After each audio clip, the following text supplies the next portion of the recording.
میں نے گھر والوں کو ساری بات بتائی جو رات کو میرے ساتھ ہوا تھا جب میں گلی میں ٹہل رہا تھا اور وہ کالا کتا میں نے دیکھا۔ امی بڑی پریشان ہو گئی۔ امی نے کہا کوئی بات نہیں، تم آج نیچے سو جاؤ، اوپر اکیلے مت سو۔ میں نے کہا کہ شاید کہیں آگ لگی ہوگی، وہاں سے دھواں آ گیا ہوگا۔ میں اپنے آپ کو تسلی دینے کی کوشش کر رہا تھا۔ امی وغیرہ چلے گئے، میں پھر اپنے کمرے میں لیٹ گیا۔ لائٹ جل رہی تھی۔ ابھی مجھے سوئے ہوئے 10-15 منٹ ہی ہوئے ہوں گے تو ایک دم سے باقاعدہ ایسا لگا سوئچ بورڈ کو کسی نے جیسے اس کے سوئچ کوئی آن آف کر رہا ہے۔ آنکھ کھلی تو کیا دیکھتا ہوں، ہوا میں لہراتا ہوا ایک ہیولا تھا، ایک وجود تھا۔ وہ بہت بھیانک تھی۔ یہ وہی مخلوق تھی جس کو میں نے زمین پر رینگتے دیکھا تھا۔ اس نے میرے کمرے کی لائٹ آف کر دی اور ایسے لگ رہا تھا کہ وہ بالکل میرے بیڈ کے اوپر میرے سامنے اڑ رہی ہے۔ میں اتنا خوف زدہ ہوا کہ میں نے بلند آواز میں آیت الکرسی پڑھنا شروع کر دی تو وہ ایک بجلی کی طرح جیسے اس کھڑکی سے باہر نکل گئی۔ اب میں سمجھ گیا کہ یہ کچھ جنات کا معاملہ ہے۔ میں وہاں پر 1 منٹ میں نہیں رکا، جلدی سے نیچے گیا اور جا کر امی ابو اور باقی جہاں پر سب سو رہے تھے وہاں پر ایک صوفے پر سو گیا۔ صبح جب سب گھر والے جاگے تو ان لوگوں نے دیکھا میں ان کے پاس سے سویا ہوا تھا۔ امی سمجھ گئی کہ شاید یہ رات کو پھر ڈر گیا ہوگا۔ امی نے مجھے جگایا، 10 بجے کا ٹائم تھا۔ امی نے ساری بات پوچھی تو میں نے انہیں بتایا کہ میں پھر سے ڈر گیا تھا۔ اب مانے یا نہ مانے کوئی ماجرا تو ہے۔ اب یہ معمول ہونے لگ گیا۔ جس طرح میں کمرے میں اکیلا بیٹھا ہوتا تھا میرے کمرے میں وہ پرسرار دھواں بھرنے لگ جاتا تھا۔ کھڑکی کھلی ہوتی تھی اور کھڑکی سے ہی وہ مخلوق دھوئیں کے روپ میں میرے کمرے میں آتی تھی اور پھر ایک دم سے وہ کمرے کے کسی نہ کسی حصے میں نمودار ہوتی تھی۔ میرا اس کمرے میں بیٹھنا بہت مشکل ہو گیا تھا۔ میں نے اپنے ایک دوست سے یہ سارا ماجرا ڈسکس کیا۔ وہ ایک عامل کو جانتا تھا۔ وہ مجھے لے کر اس عامل کے پاس گیا۔ اس کام کو ہوتے ہوئے 5-6 دن گزر چکے تھے۔ جب میں ان عامل کے پاس گیا، ان عامل نے پڑھائی کی، دم کیا، میرے اوپر بھی دم کیا تو میری آنکھوں سے پانی بہنے لگ گیا اور میری آنکھیں بہت سرخ ہو گئیں۔ ان کا یہ کہنا تھا کہ اس رات جس جگہ پر تم کھڑے تھے وہاں پر ایک غیر مرئی مخلوق، ایک پچھل پیری چڑیل گزر رہی تھی جو تمہیں دیکھ کر اس ٹائم کالے کتے کے روپ میں تمہارے سامنے نمودار ہوئی، تمہارے قریب بیٹھی ہوئی تھی۔ وہ اس نے تمہیں بہت قریب سے دیکھا اور تمہارے جسم کی خوشبو بھی لے لی، اس لیے وہ تمہارے پیچھے لگی ہوئی ہے۔ اگر اس کا بسیرا تمہارے اوپر ہو گیا تو اس کو ہٹانا ناممکن ہو جائے گا۔ میں نے کہا ابھی تو اس نے اپنا آپ ظاہر کیا ہے۔ میں نے کہا کہ میری مدد کیجیے، ایسا نہ ہو کہ وہ مخلوق میرے اوپر بسیرا کر لے۔ انہوں نے مجھے سختی سے منع کر دیا کہ تم نے اکیلے بالکل بھی اس کمرے میں نہیں جانا، چاہے کچھ بھی ہو جائے تم نے اس کمرے میں نہیں اکیلے جانا، چاہے دن ہو چاہے رات ہو۔ میں نے کہا کہ ٹھیک ہے۔ پھر انہوں نے یہ کہا کہ 21 دن تو تم نے مسلسل اپنے گھر والوں کے ساتھ رہنا ہے۔ 21 دن کے بعد تم آؤ گے، میں پھر تمہیں دم کروں گا، اس کے بعد تمہیں تعویذ دوں گا۔ میں نے کہا کہ ٹھیک ہے۔ میں گھر واپس آ گیا۔ امی ابو بھائیوں بہنوں کے ساتھ جا کر میں نے وہاں سے اپنا سارا سامان اٹھا لیا۔ اب اس کمرے میں سوائے ایک بیڈ کے اور کچھ بھی نہیں تھا۔ میری ضرورت کا سبھی سامان وہاں سے میں نے نکال لیا تھا۔ اسی طرح سے 2-3 دن آرام سے گزر گئے۔ مجھے بالکل بھی ڈر نہیں لگا کیونکہ میں اس کمرے کی جانب گیا ہی نہیں۔ ایک شام کی بات ہے، موسم بہت سا خراب تھا، بہت تیز کالے بادل بنے ہوئے تھے، یہاں تک کہ ایک دم سے تیز آندھی شروع ہو گئی۔ تو میری بہن جو تھی وہ کپڑے اتارنے کے لیے چھت پر گئی۔ اسے امی اور بہن نے کپڑے دھوئے تھے تو ایک دم سے اس نے آوازیں دینا شروع کر دی کہ ہوا بڑی تیز ہے، جلدی سے اوپر آؤ۔ میں بھاگتا ہوا اوپر گیا تو تبھی میں کیا دیکھتا ہوں، میرے کمرے کا دروازہ کھلا تھا اور میری بہن سامنے بیڈ پر بیٹھی اپنے بال سنوار رہی تھی۔ میری بہن کے بال بہت لمبے تھے اور وہ بیٹھی اپنے بالوں میں جس طرح سے کوم کر رہی تھی، کنگھی کر رہی تھی۔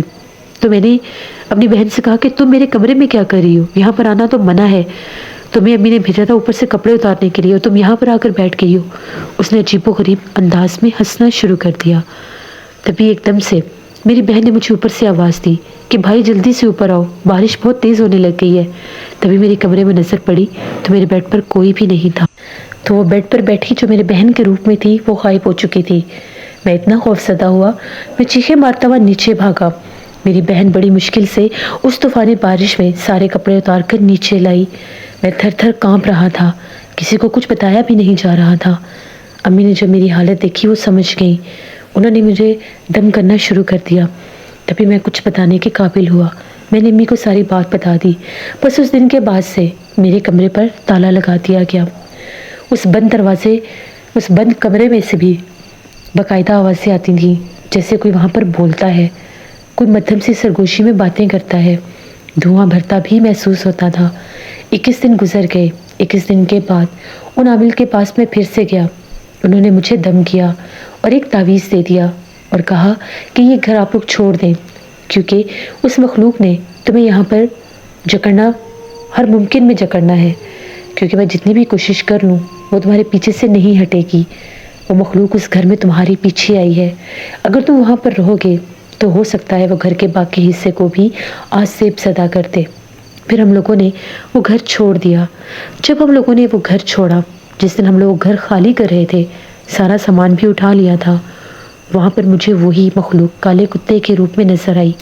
وہ انہیں دو درختوں کے درمیان میں زمین پر بیٹھی تھی، لیکن وہ میرے قریب نہیں آ سکتی تھی کیونکہ میں نے حفاظت کا تعویذ پہنا تھا۔ پھر ہم لوگ وہاں سے چلے گئے، دوبارہ کبھی بھی اس علاقے کی طرف نہیں گئے۔ یہ میری زندگی کی ایک ایسی کہانی ہے جسے میں کبھی بھی فراموش نہیں کر سکتا۔ اس کے بعد بھی کبھی کبھار میں بیمار ہو جاتا تھا، لیکن اللہ کا شکر ہے اب میں مکمل طور پر ٹھیک ہوں۔ میں نہیں جانتا تھا کہ میرے اتنے قریب کھڑے ہونے والے کتے کے روپ میں وہ ایک غیر مرئی مخلوق تھی جس سے میں نے اتنے قریب سے دیکھا، اور اللہ کا شکر ہے اللہ نے مجھے اس کے حملوں سے بچا لیا۔ بہت شکریہ طارق آپ کا۔ بڑھتے ہیں ایک اور خوفناک کہانی کی طرف۔ یہ خوفناک کہانی وسیم شیئر کر رہے ہیں۔ وسیم کہتے ہیں، آج آپ کے ساتھ اپنی زندگی میں پیش آنے والا ایک ناقابل فراموش قصہ شیئر کرنا چاہتا ہوں۔ آج سے 3 سال پہلے کی بات ہے۔ میں مسجد میں نماز پڑھنے جایا کرتا تھا، میری روٹین تھی، چاہے سردی ہوتی تھی یا گرمی ہوتی تھی، میں ساری نمازیں مسجد میں ہی پڑھتا تھا باجماعت۔ ایک دفعہ کی بات ہے، سخت سردی کا موسم تھا، بہت شدید دھند تھی۔ میں آج بھی فجر کی نماز پڑھنے مسجد میں ہی گیا تھا۔ جیسے میں وہاں پر نماز پڑھ رہا تھا، ابھی میں مسجد میں ہی بیٹھا دعا مانگ رہا تھا، تو ایک دم سے میری نظر پڑی، میں کیا دیکھتا ہوں کہ جس طرح سے پچھلے صف پر ایک آدمی بیٹھا نماز پڑھ رہا تھا، اس آدمی نے اپنا چہرہ ڈھکا ہوا تھا، جیسے اپنے چہرے کے اوپر اس نے وہ سکارف سا لیا ہوا تھا اور وہ نماز پڑھ رہا تھا۔ اس آدمی کو دیکھ کر پتہ نہیں کیوں مجھے ایک تجسس سا ہوا کہ یہ آدمی تو میں نے پہلی بار دیکھا ہے، آج سے پہلے کبھی بھی نہیں دیکھا۔ سفید لباس میں وہ آدمی تھا، یہاں تک کہ اس نے سر کے اوپر جو سکارف لیا ہوا تھا وہ بھی سفید ہی تھا۔ نماز پڑھی، دعا مانگی، اٹھ کر سارے نمازی جانے لگے، وہ بھی بیٹھا ہوا تھا۔ اب میں اس انتظار میں تھا کہ یہ باہر نکلے تو میں اسے دیکھوں یہ کہاں سے آیا ہے، کوئی مسافر ہے یا کون ہے، کیونکہ میں چاہ کر بھی اس سے بات نہیں کر پا رہا تھا۔ وہ مسلسل کچھ پڑھتا ہی جا رہا تھا، سر جھکا کر، اس کے پڑھنے کی آواز بھی آ رہی تھی۔ میں اٹھ کر باہر آنے لگا تو وہ بھی اٹھ گیا اور اٹھ کر باہر جانے لگا۔ جیسے وہ باہر نکلا، میں ابھی باہر ہی کھڑا تھا، دیکھا تو وہ بالکل میرے سامنے ہی چلنے لگ گیا۔ اب وہ میرے آگے آگے تھا اور میں اس سے پیچھے پیچھے تھا۔ تبھی ایک دم سے میرے دیکھتے ہی دیکھتے اس نے 3 قدم اور بھرے اور وہ غائب ہو گیا، میری آنکھوں سے اوجھل ہو گیا۔ بالکل روشنی تھی وہاں پر۔ جب اس روشنی میں وہ میری آنکھوں کے آگے سے غائب ہوا، میرے رونگٹے کھڑے ہو گئے، میں بہت ڈر گیا۔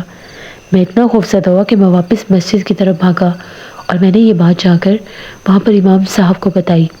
امام صاحب نے کہا کہ اکثر اس مسجد میں ایک نیک جن آتا ہے نماز پڑھنے کے لیے انسانی روپ میں۔ پہلے مجھے بھی اس کا نہیں پتا تھا، لیکن ایک بار وہ میرے بالکل قریب آ کر بیٹھ گیا، ہم کلام ہوا۔ اس نے میرے سے سلام لیا، ہاتھ ملایا۔ جنات کی یہ نشانی ہے، اگر ان سے ہاتھ ملایا جائے تو ان کے ہاتھ اتنے نرم ہوتے ہیں جس طرح سے روئی کے گالے ہوتے ہیں۔ میں سمجھ گیا تھا کہ کوئی غیر مرئی مخلوق ہے۔ اس نے کہا، میں کسی کو نقصان نہیں دوں گا، صرف فجر کی نماز پڑھنے آیا کروں گا، مجھے اس کی اجازت دے دیجیے۔ تو میں نے اسے یہاں پر نماز پڑھنے کی اجازت دے دی ہے۔ اگر کبھی تم نے دوبارہ اسے دیکھا تو اسے ہم کلام ہونے کی ضرورت نہیں ہے۔ اس کے بعد میں بہت ڈرتا تھا۔ اس کے بعد بھی مجھے 1-2 بار نظر آیا، پھر اس کے بعد وہ مجھے کبھی بھی نظر نہیں آیا۔ یہ میری زندگی کی ایک کہانی تھی۔ بہت شکریہ وسیم آپ کا۔ جیسے یہ بات بالکل ٹھیک ہے، نیک جنات، نیک مخلوقات بھی کبھی کبھار انسانوں پر اپنا آپ ظاہر کر دیتے ہیں۔ ہم لوگوں کے ساتھ ہی اسکول، کالجز، مدرسوں میں بھی ایسی مخلوقات تعلیم حاصل کرنے بھی آتے ہیں جو کبھی کبھار انسان پر اپنا آپ ظاہر کر دیتے ہیں۔ اپنا فیڈ بیک مجھے ضرور دیں، آپ لوگوں کو آج کی خوفناک کہانی کیسی لگی۔ آپ لوگ بھی اپنی خوفناک کہانیاں شیئر کر سکتے ہیں ڈسکرپشن باکس میں دیے گئے ای میل آئی ڈی nasheenbir57@gmail.com پر۔ اس کے علاوہ آپ لوگ مجھے کمنٹ باکس میں بھی سٹوری شیئر کر سکتے ہیں۔ اپنا بہت سا خیال رکھیے گا، اپنی ڈھیروں دعاؤں میں مجھے، میری فیملی، میرے پورے پاکستان کو یاد رکھیے گا۔ آپ سب کا بہت شکریہ۔ میرے چینل پر 20K پورے ہو گئے ہیں، لیکن یہ بھی بہت کم سبسکرائبرز ہیں۔